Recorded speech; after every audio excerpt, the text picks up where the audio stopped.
Hello and welcome to the Crafty Robot. I'm Ross. I haven't been able to make as many videos as I'd like at the moment because I'm spending quite a lot of time looking after our toddler, but I made something for him yesterday with the Smartibot, so I thought I'd show you that. He's just turned 2. He's really obsessed with monster trucks at the moment. Here are 2 of his favourites, and this project was his idea actually.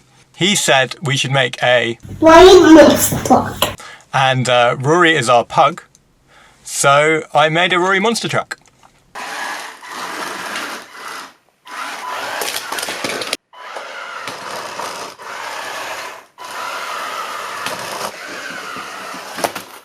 It's got 4 Smartibot motors, 1 on each wheel. It's got some of our grey plastic wheels we're selling in the shop. Because he likes to put things in the trucks, I made it with an open back.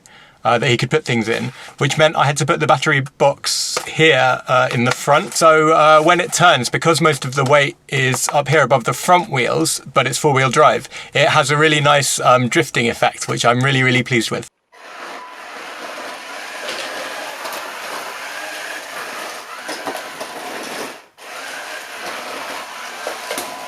It's pretty good at driving over grass and stuff. It's not as good at driving over cars as I'd hoped.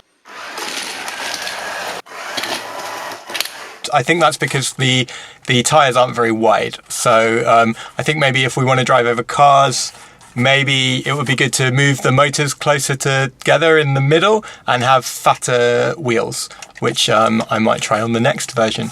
But considering it only took about an hour to make, I'm pretty happy with this. I think, yeah, freestyle cardboard vehicles work really well with the Smartibot, obviously, because you've only got one circuit board to worry about that's got everything on it, and you can sort of put the motors wherever you want.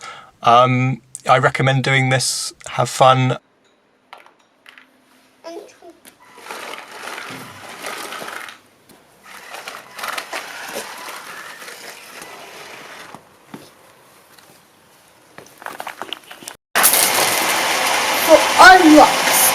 There isn't a full tutorial, just here are some pictures of the process, but I mean, I cut out some cardboard, I glued it together, me and him screwed the motors in.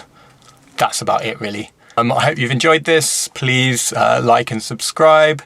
Thanks for watching. Does it come away?